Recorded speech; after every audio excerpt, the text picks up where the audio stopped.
She cheated on me on this couch, and it destroyed our marriage! I'd been looking forward to my golf trip for months, but that morning Jake called to say his kid had the flu and we'd have to cancel. I was let down, but I thought I could use the time to surprise my wife Marissa with a date night since she wasn't expecting me back until Sunday. When I pulled into the drive Friday night, I saw Tasha's black SUV and Brianna's Honda parked all over the place. They'd already been drinking. Marissa was having one of her wine nights with the girls. Perfect. I could surprise them, grab a beer, and hang out. Instead of going in the front, I walked around back to the deck. I smelled citronella candles and heard their loud laughter. They were drunk, wine glasses clinking, Tasha's loud laugh cutting through. I was about 20 feet away when I heard my name. I froze. Then Marissa's voice rang clear. "He's too dumb to know I've been cheating with his best friend for years." The words hit me like a punch. I stepped back, my bag sliding off my shoulder. Her friends burst out laughing like it was the best joke. Tasha yelled, "Girl, you are terrible!" But she was laughing too. They all knew. Years, she'd said. How long had I been blind? Brianna asked, "Does Dylan ever feel guilty?" Dylan, my best friend since college, who came to my barbecues, who I stood beside at his wedding. Dylan, who knew everything about me, even how much I loved Marissa. "Are you kidding?" Marissa laughed. "He loves the thrill. We did it on the couch last Tuesday while he was at work. The same couch where I'd napped Sunday. That crushed me harder than anything." They went on. Chicago wasn't solo. Girls' night was cover for dinners. A weekend at her sister's was really with him. I remembered that weekend. I'd missed her so much I sent flowers to her sister's place. My hands shook as they tore my marriage apart like gossip. "The best part," she said, "is that he actually thinks Dylan is loyal. If he only knew." That broke me.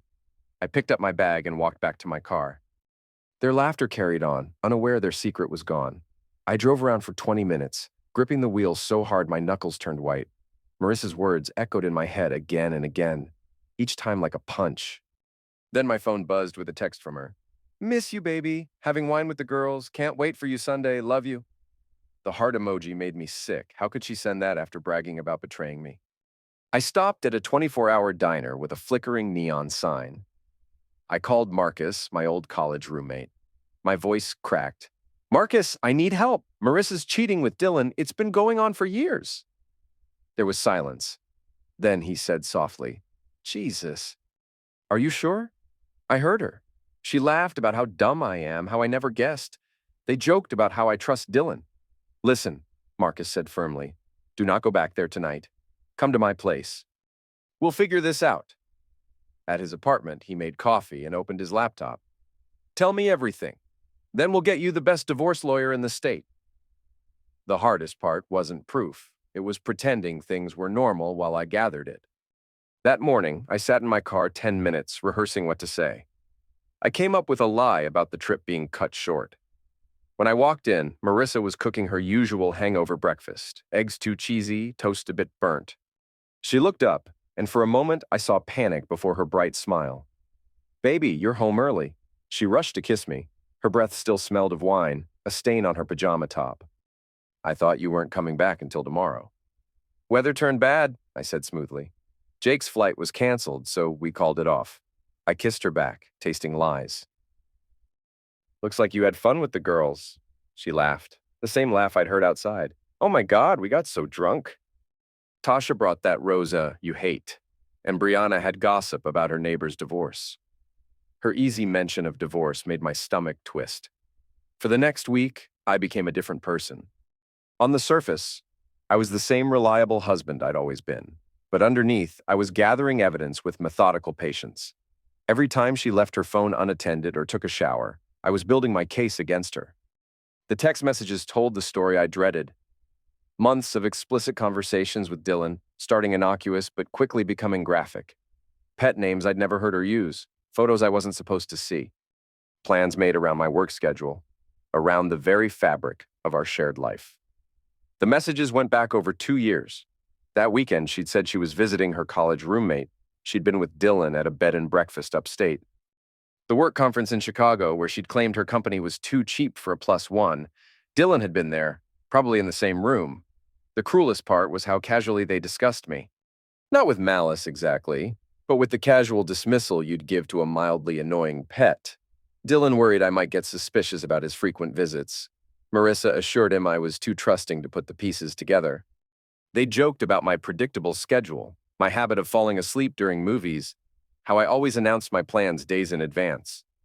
My reliability had become the foundation of their betrayal.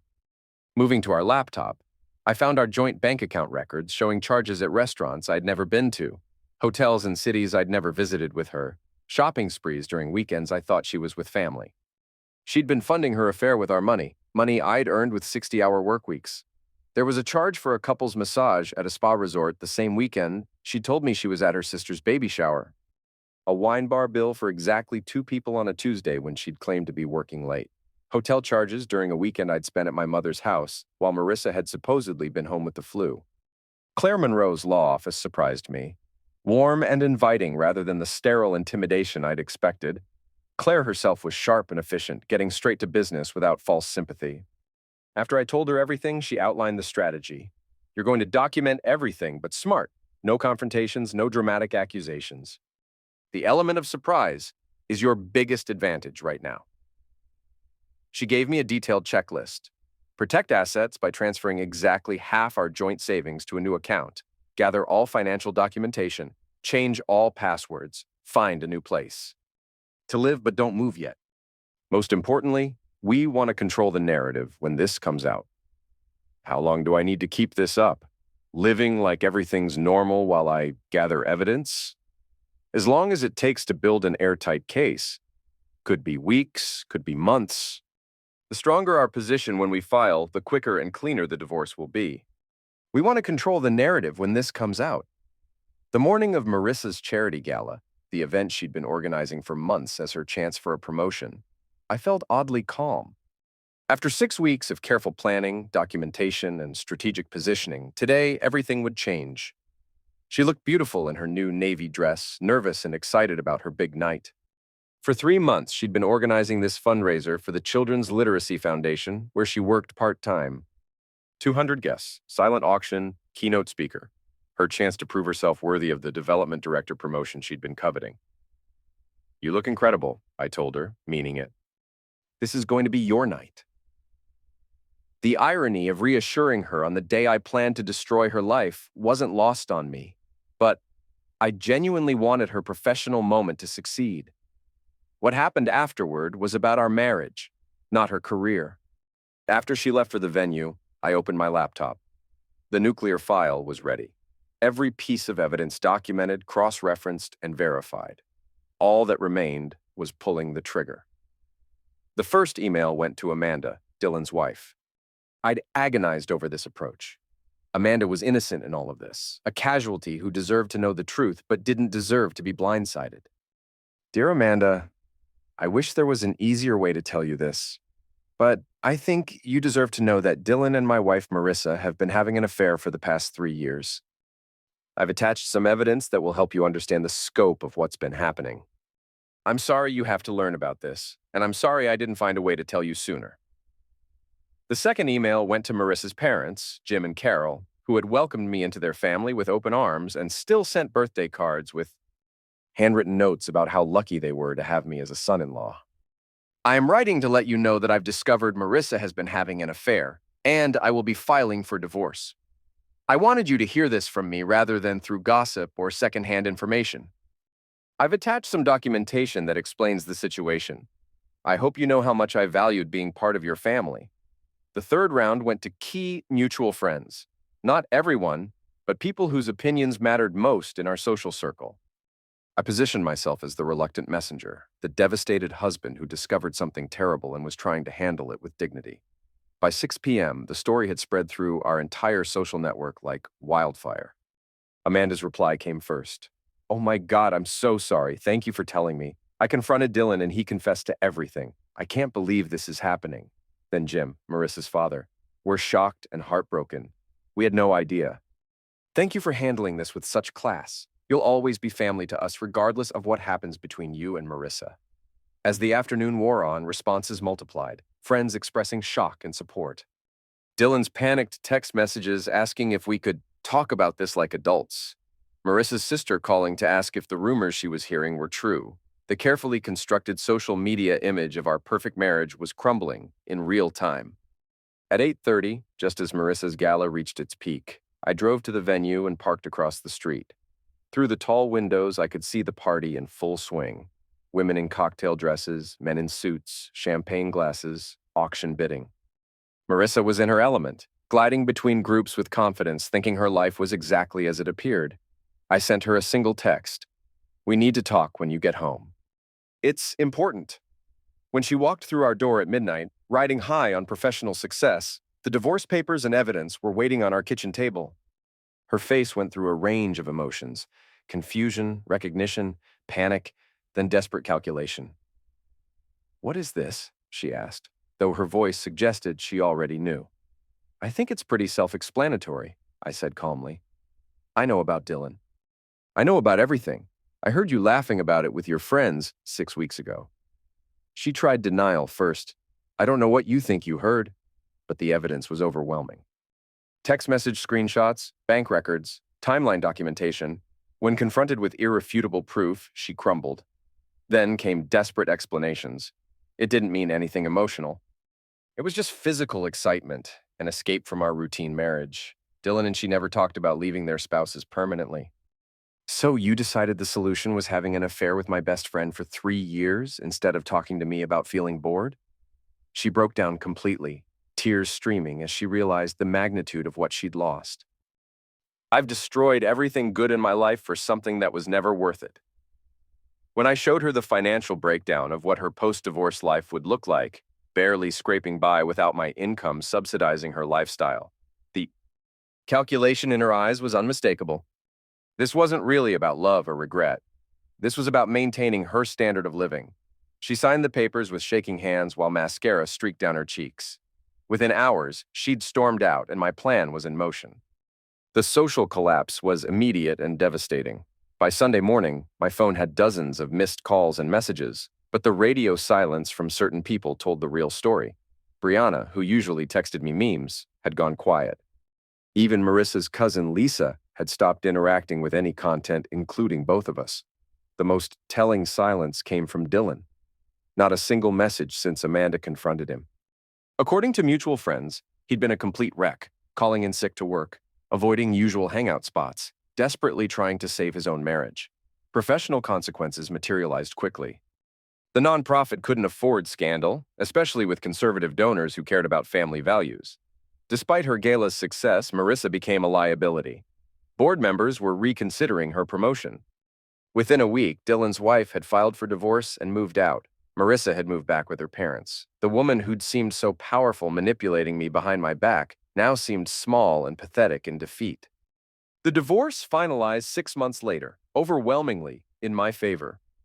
The infidelity evidence was so overwhelming that even in our no-fault state, the judge considered it when dividing assets. I kept the house, the better car, most of our savings. Marissa got enough money to survive about a year if careful, plus the bitter knowledge that her choices had cost her everything. But the real satisfaction didn't come from watching her fall. It came from building something better.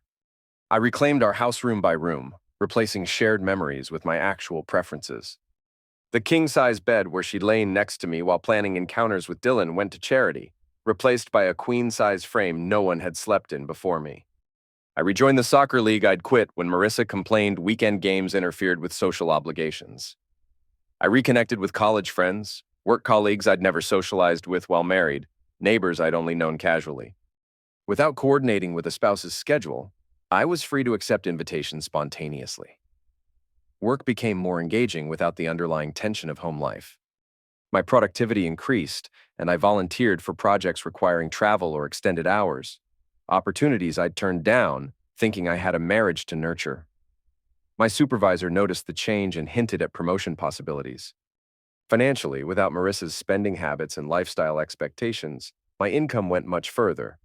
The house payment, which had felt burdensome when splitting expenses, was easily manageable alone. For the first time in years, I was saving significant money rather than wondering where it all went. A year later, I encountered Marissa at a hardware store. She was looking at paint swatches for her parents' garage apartment where she was living. She looked different. Younger, somehow, dressed casually in jeans and a sweater I didn't recognize, hair shorter than during our marriage. We made awkward small talk. She was working part-time at the library, planning to move to Oregon for a fresh start with a nonprofit position. It's entry-level, but it's honest work, and I like helping people find what they're looking for. I owe you an apology, she said suddenly.